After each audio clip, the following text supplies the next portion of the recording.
This might be it. I think this is like the fourth or the fifth time I've made a video about carburation for these RDs. But I'm hesitant to say anything's ever perfect, but I think it's finally perfect. And that's a pretty high bar for a carburetor, especially on these RDs. The last little hypothesis that I tested was to add that little bleed hole. See how it's kind of situated all the way at the top of the cutaway, away from the orifices, because you got two orifices that operate this pilot circuit. And those kinds of ones I was targeting, you see there's the one, if I drop the slide in, you'll really be able to see. There's two, they're kind of split. There's the one right there in the bottom of the carb bore. That one feeds fuel while the throttle is closed. That's like the idle orifice or whatever you want to call it. Autofocus is going to fight with me, I can tell already. As soon as you crack that throttle open, you see there's that little secondary, that little itty bitty guy right there. Both of those run off of the pilot circuit. So, and this is the hardest part of these RDs, getting them to run clean. I don't know, I guess I've done a lot of carb stuff, DTs, RDs, at SC500. Of course, a lot of two-strokes in my life. And you always want to have them crisp, but usually at these low throttle regions, they just don't want to run as crisp as you would like. And on a street bike, that is supremely irritating, because you spend pretty much all your time right about here. There's closed throttle, that's that first crack of the throttle, up to about, 1/8, 1/4, this region here. It's just really hard to get these things to behave. And that little hole, in theory anyway, if you look at I draw this chart because it's a complex subject, and this is kind of a weird, you gotta bear with me because I don't think I've seen anybody do this yet. But this is basically a replication of what you see in the carb tuning manual as far as which circuits and which adjustments affect which throttle position. And you see here, over here on the left, we got pilot, and that includes the air screw. The air screw is just the air bleed on the pilot circuit. When the throttle is closed and the vacuum is the highest, the pilot has the greatest effect. That circuit operates on vacuum. As soon as you open that throttle, you see the pilot effect drops away rapidly, and you transition to the slide cutaway, needle taper, needle clip position, the needle jet, orifice size. That's all there in the 1/4 to 1/2 up to around 3/4. That's still pretty prominent. Then obviously main jet here on the top. And all that's fine. The trick is down here at the wee bitty bottom, that little itty bitty crack of the throttle. And the bleed hole, the way it works, in theory, I can't really say. I don't have any data on this other than riding the bike, but that little bleed hole has its greatest effect when the throttle is fully closed. So that's your idle position. It's approximately 1.96 millimeters. It's like a 5/64 hole. And you see it's up high. These two orifices, you got the one on this side downstream, that's the high vacuum. Then you got that one, you can just barely see it. That one is just ahead of the slide cutaway. Or not the cutaway, but the actual trailing edge of the slide. So the way this works, at idle, that bleed has its maximum effect. And what that allowed me to do, despite having a 25 pilot jet in this 400, I had the air screw all the way out, and it was still chunkier than I would like. I couldn't get it to idle at a reasonable air-fuel ratio. So what that guy does is it allows you to lean out, kind of gets you in the range of adjustment, basically. So my air screw is right, I think now I'm at 2 or 2.5 turns, so I'm in the range. I could go leaner, I could go richer. But as soon as you crack that throttle open, the effect that little bleed hole has diminishes rapidly, because you're transitioning from a high vacuum situation to like a Venturi type of situation. When you have flow across that little orifice, and especially that larger one, that's the needle jet you see there. Once you crack the throttle, the vacuum drops, and you're starting to fuel based off of the air velocity through the slide aperture versus just the vacuum. So that little hole right there, that clear hole through the slide, really, that was it. That was what I needed. And this is probably a high altitude thing more than anything. Maybe for a sea level, you don't have to fight with these carbs as much. But up here, to get it to run properly, clean and crisp and smooth, no compromise, no trade-offs, that was the solution. A little hole right there. Man, it's so good. I wish I could take you out on a ride here, but I think I need better instrumentation. Stock pipes, it's so quiet. You really can't tell how crisp it is. You're just going to hear the wind noise. But yeah, that was it. So if you got some spare slides, I would recommend that. I still have my original unmodified. These are the 2.5s that the reed valve motor's got.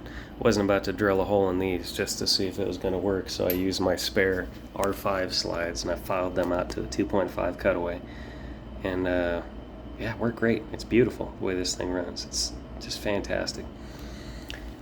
And that's kind of my theory on how it works anyway. So basically the bleed attenuates the fuel supplied by the pilot circuit when the throttle is fully closed. As soon as you open the throttle though and you transition to the that secondary orifice right there, that bleed hole has a lot less effect. The higher you lift this thing, it's like basically it's not doing anything by about here. So it really only affects, it's got the greatest effect fully closed and rapidly diminishing effect as you open. So you're transitioning away from that bleed hole to the full pilot circuit, which since we've cranked in the air screw up here, the air screw is what adjusts your air bleed again on the pilot circuit. Since we're able to richen that's what kind of kicks in when you first crack that throttle. So you're only lean at idle basically, and as soon as you crack that throttle open, you're getting an appropriate amount of fuel. And this is a dangerous region here because this is highway, high RPM. If you're running 5 or 5,500 RPM, 5,000, 5,500. A lot of the time you're running down here, the thing's just barely cracked open. So you got to be careful. You don't want to go too big on that bleed. I was very cautious. I started smaller and I worked my way up to this almost 5/64ths, I think is what it is. You don't want to be lean here on the highway because that'll burn your motor up. If you're running a lean AFR, you could be detonating. And air-cooled motors, they just have very little tolerance for that.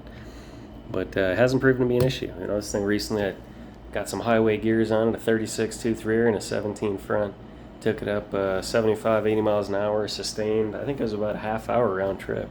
And it just keeps going and going. It's not like kind of thing where you don't want to go 10 minutes or 15 minutes because it's going to start to overheat on you or get hot or start to ping. Also running 86 octane too. That's regular premium fuel up here. I figure the compression's low enough. It's about 125 psi. I got that Daytona head. I reshaped the bowls a little bit to kind of take some of the volume, increase the volume in there. I didn't want to get rid of the squish area either. I should probably make a whole other video on that one because that Daytona head is just the one you want. But it doesn't work unless you have to modify it. Way better than the 1A1 heads though. Way better. It's a lot like the 350, the RD 350 and the R5. They have a wider squish, and that's kind of what I like about that Daytona head is that squish. And that also helps the carburation. So you can bolt on just the 1A1 heads, and you're going to notice it's worse right off the bat. It's the 2VO head has a wider squish band, better squish velocity, and it carburetes cleaner with no other changes, just the head. It'll make a significant difference just because of how bad the 1A1 heads are. But yeah, carburation though, that's kind of what this is all about. So it's pretty awesome. The only other thing that really ties into this is the needle selection, and I'm running this is the 5i4 needle. This is the RD 350. It's a single taper needle, but it's a shallower taper. 5i4. The 400 had the 5L1, which is also a single taper, but it's a faster taper. So to get the carburation right in the mid-throttle range, you have to run a leaner clip position. And the issue I have with that is, as you can see, that Sharpie on the needle, that's where the taper starts. So down here, you're just working solely on the flow over the pilot circuit orifices. You got again, there's the one ahead of the slide, and there's the one just behind it. So up to here, the taper is not in effect. So there's nothing really going to respond to that other than just whatever effect the airflow across those two pilot holes does. Now with the needle on the full rich setting, that clip all the way down, the highest position you can get, you see as soon as you get to about there, the needle taper comes into effect. And with the 5L1, if I run an appropriate clip position to kind of get the mid-range fueling right, because according to our chart here, you see your needle is kind of 1/4 to 3/4. That's really where you're trying to get that dialed in. So that's the main thing with the needle, is getting the right part of the taper for the throttle position to deliver the appropriate amount of fuel. With the 5i4 that I have in here now, it's a slower taper, so it takes a while to get to the richest part of the needle, whereas the 501 is a much quicker taper.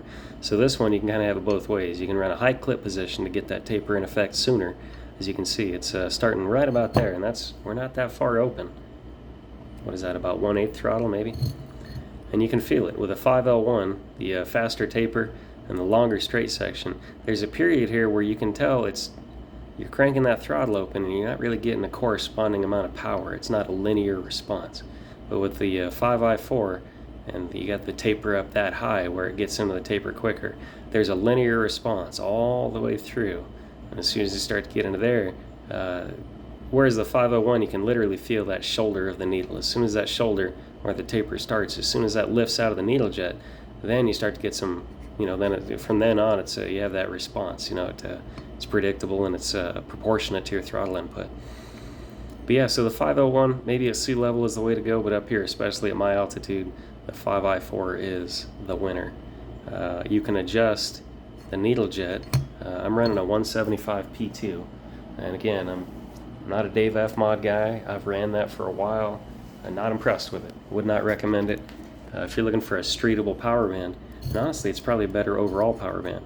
These bleed type needle jets, you can tell the bleed type from the primary type, because the bleed type just basically is almost flush with the floor of the carburetor bore there.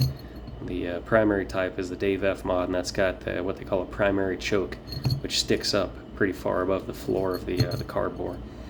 These things make indisputably more power in the low mid. You could say that Dave F makes better top end, but I really don't think it does. I think it's just because the low mid is so much weaker with the Dave F mod parts. When you do get into the top end and they start making power, it feels impressive, but it's just because the mid range is so weak. They also use this type on the Banshee and the RZ350. I really think Yamaha had the right idea as far as the best overall power. So that's what I'm running. And of course, according to my previous videos, the only thing you need to do for that is to drill out that stupid ass air jet. You see this one's been tapped.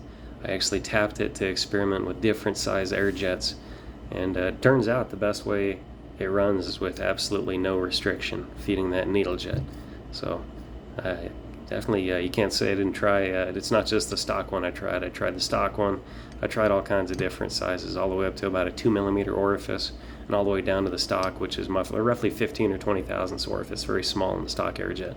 None of those work as well as this, where it's just wide open. So, but yeah, that's the trick. If you're really not happy with the cleanliness and the crispness, and if you're always rich at idle, and you have to go too rich at idle to get that 0 to 1/8 range before the taper comes on, that bleed hole is just fantastic. Because you can always go bigger on the pilot. I'm running a 25 pilot. I can't go smaller realistically.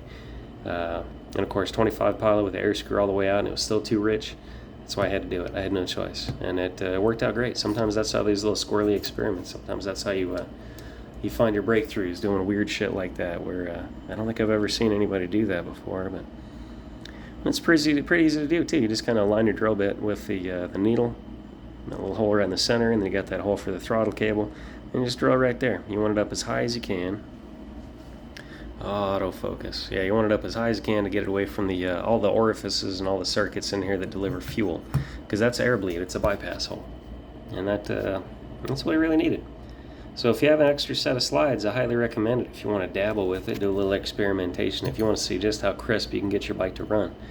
And like I said, as soon as you crack the throttle, that little bleed hole is pretty much rapidly out of the picture. So by right about here, probably it's not doing anything at all.